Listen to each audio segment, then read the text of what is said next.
আউযুবিল্লাহি মিনাশ শাইতানির রাজীম। বিসমিল্লাহির রহমানির রহিম। প্রিয় শিক্ষার্থীবৃন্দ, অনলাইন ক্লাসে সাতটা সরকারি উচ্চ বিদ্যালয়ের পক্ষ থেকে তোমাদেরকে আন্তরিক অভিনন্দন ও শুভেচ্ছা। আশা করি এই করোনা মহামারীর মধ্যে সবাই মহান রব্বুল আলামিনের দরবারে, মহান রব্বুল আলামিনের ইচ্ছায় সুস্থ আছো এবং নিরাপদে আছো। শিক্ষার্থীবৃন্দ, এ সময় বিশেষ করে সবারই পরিষ্কার পরিচ্ছন্নতার প্রতি মনোযোগী হওয়া দরকার এবং পরিবারের সকলকে পরিষ্কার পরিচ্ছন্ন থাকার জন্য উৎসাহ প্রদান করা দরকার। নিজেকে পারিপার্শ্বিক বিভিন্ন সমস্যার হাত থেকে বাঁচিয়ে রাখব এবং পরিবারের অন্য সদস্যদেরকে বাঁচিয়ে রাখার জন্য চেষ্টা করব। এখন বর্তমান প্রেক্ষাপটে স্কুল বন্ধ থাকার কারণে বিভিন্ন ছেলেরা বিভিন্ন জায়গায় আড্ডায় মগ্ন। এ থেকে বিরত থাকতে হবে, পাঠমুখী হতে হবে এবং অধ্যয়নমুখী হতে হবে। জীবনকে ফুলের মতো সাজিয়ে তুলতে হবে, জীবনকে সুন্দর করে গড়ে তুলতে হবে। প্রিয় শিক্ষার্থীবৃন্দ, তোমাদের জীবনের এখন অনেক সময় বাকি রয়েছে। এই জীবনকে ঢেলে সাজাতে হবে। সমস্ত প্রকার ব্যয়াপনা, নেশা, এইসব জিনিস থেকে নিজেদেরকে বিরত রাখতে হবে। পড়ার প্রতি মনোযোগী হতে হবে, অধ্যয়নের প্রতি মনোযোগী হতে হবে। তাহলেই জীবনকে সুন্দরভাবে গড়ে তোলা সম্ভব। প্রিয় শিক্ষার্থীবৃন্দ, আজকে আমি তোমাদের সামনে উপস্থিত হয়েছি সপ্তম শ্রেণীর ইসলাম ও নৈতিক শিক্ষা বইয়ের ৪র্থ অধ্যায় পাঠ ৩, অর্থাৎ আত-তাহজিব, শালীনতা। শালীনতা সম্পর্কে আমি তোমাদের সাথে আলোচনা করব। সবাই মনোযোগী হবে আলোচনায়।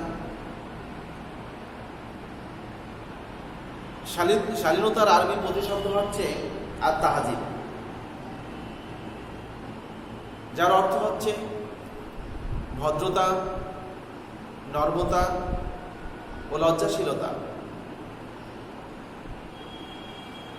হাদিসের ভিতরে বলা হচ্ছে আল হায়াউ শোবাতু মিনাল ঈমান, অর্থাৎ লজ্জাশীলতা হচ্ছে ঈমানের একটি অংশ।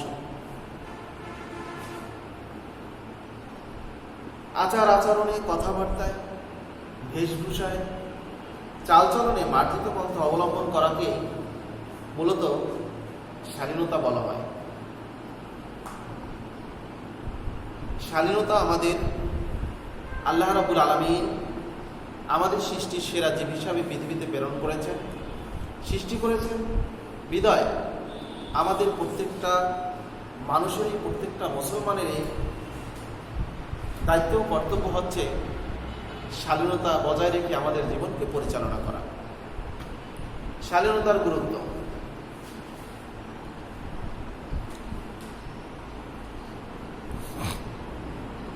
শালীনতা হচ্ছে মানুষের একটি মহৎ গুণ। ইচ্ছা করলেই এই গুণ অর্জন করা সম্ভব। একটু কষ্টসাধ্য ব্যাপার হলো এই গুণটা আমাদের অর্জন করতে হবে। কারণ মানুষের মতো যদি মানুষ না পাওয়া যায়, তাহলে একটা সময় সমাজে ঘৃণার পাত্র হতে হয়। মানুষের মতে মানুষ হতে পারলে, মহৎ গুণগুলো অর্জন করতে পারলে সে সবার কাছে সমাদৃত এবং স্নেহধন্য হয়ে বড় হয়ে ওঠে।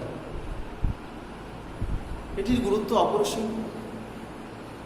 শালীনতাবোধ মানুষকে অন্যায় অশ্লীল অরাজকতা থেকে বিরত রাখে। শালীনতা আল্লাহর আনুগত্য বান্দা হতে সাহায্য করে। আচার ব্যবহারে শালীন ব্যক্তিকে সবাই পছন্দ করে, ভালোবাসে এবং সম্মান শ্রদ্ধাবোধ করে। শালীন পোশাক পরিচ্ছদ সৌন্দর্যের একটি প্রতীক। অশালীন পোশাক কখনো সৌন্দর্যের প্রতীক হতে পারে না। শালীন ও ভদ্র আচরণের মাধ্যমে বন্ধুত্ব, হৃদ্যতা, গভীরতার সৃষ্টি হয়। সমাজকে সুন্দর শৃঙ্খল রাখতে শালীনতা অত্যন্ত প্রয়োজন এবং অত্যন্ত প্রয়োজনীয়তা রয়েছে। শালীনতাপূর্ণ আচার ব্যবহার সম্প্রীতি সৌহার্দ্যর চাবিকাঠি। অশোভন বা অশালীন পোশাক পরিচ্ছদ আচার অনেক সময় মানুষকে বিপর্যয়ের পথে বা বিপর্যয়ের মুখে ঠেলে দেয়, সমাজে অশান্তি সৃষ্টি করে এবং নৈতিক চরিত্রের অবক্ষয় ঘটায়। বিদায় শালীনতাশীল পোশাক একজন মানুষের অবশ্যই প্রয়োজন, এটা ব্যবহার করা অবশ্যই কর্তব্য। শিক্ষার্থীবৃন্দ, তোমাদের বন্ধুত্ব নির্বাচনেও শালীনতাশীল মানুষের সাথে বন্ধুত্ব করতে হবে।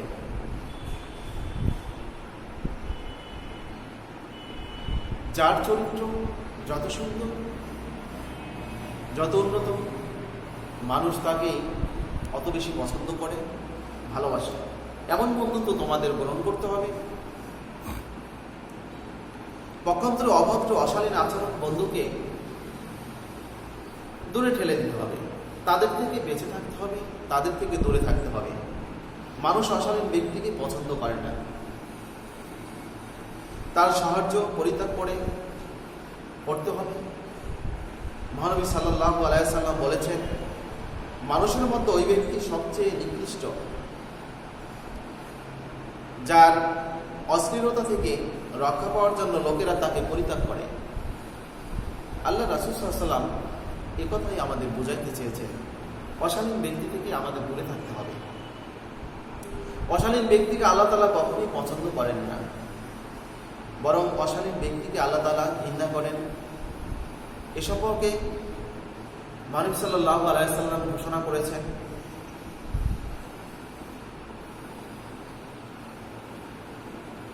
ইন্নাল্লাহা ইয়াবগুদুল ফাহিশাতুল বাযিয়া।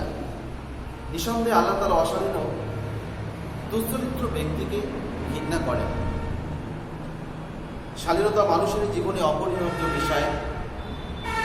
শালীনতার মাধ্যমে একজন মানুষ নিজেকে সমাজে সুপরিচিত গড়ে তুলতে পারে। মহান আল্লাহ আমাদেরকে শালীনতা শিক্ষা দিয়েছেন। এই শালীনতাকে আঁকড়ে ধরে আমাদের জীবনকে গঠন করতে হবে। পবিত্র কোরআনে সূরা লোকমানে উল্লেখ আছে যে হযরতে লুকমান আলাইহিস সালাম তার পুত্রকে শালীনতার শিক্ষা দিতে গিয়ে বলেন, হে পুত্র, অহংকার বশে তুমি মানুষকে অবজ্ঞা করো না, পৃথিবীতে উদ্যতভাবে চলো না, কারণ মহান রব্বুল আলামিন কোন উদ্যত অহংকারী ব্যক্তিকে পছন্দ করেন না। তুমি পদচারণা করবে সংযতভাবে এবং তোমার কণ্ঠস্বরকে নিচু করবে। নিশ্চয়ই স্বরের মধ্যে ধাঁধার স্বর সর্বাপেক্ষা অপ্রীতিকর। সূরা লোকমান থেকে আমরা এই শিক্ষা গ্রহণ করব। আল্লাহ রাব্বুল আলামিন আমাদেরকে যেভাবে শালীনতা সম্পর্কে চলতে বলেছেন আমরা সেভাবেই চলার চেষ্টা করব। তাহলে সৌন্দর্য মণ্ডিতভাবে আমাদের সোনালী জীবনকে আমরা গঠন করতে পারব। যে জীবন দেখিয়ে গিয়েছেন আমাদের প্রিয় নবী সাল্লাল্লাহু আলাইহি সাল্লাম, যে শিক্ষা তিনি আমাদের শালীনতা সম্পর্কে দিয়ে গিয়েছেন, সে শিক্ষা আমরা শিক্ষিত হয়ে আমাদের জীবনকে আমরা সামনে এগিয়ে নিয়ে যেতে পারব।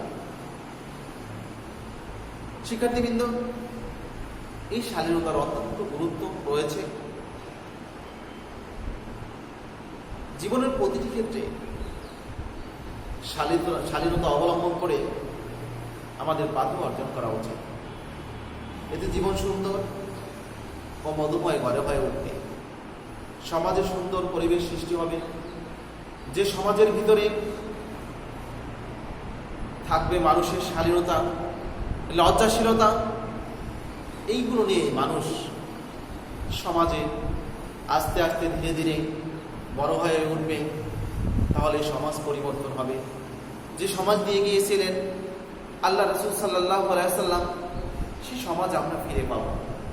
শিক্ষার্থীবৃন্দ, এই স্বাধীনতা সম্পর্কে আমাদের আরও বেশি জানতে হবে। কোরআন এবং হাদিস থেকে আমাদের বেশি শিখতে হবে, বেশি শিক্ষা গ্রহণ করতে হবে, বেশি বেশি পড়তে হবে। তাহলে মূল শিক্ষা আমরা গ্রহণ করতে পারবো, আমাদের জীবনটাকে আমরা সঠিকভাবে গড়ে তুলতে পারবো। আশা করি তোমরা আলোচনা বুঝতে পেরেছ। আজকে এই পর্যন্তই। সবাই ভালো থাকো, সুস্থ থাকো। আল্লাহ হাফিজ।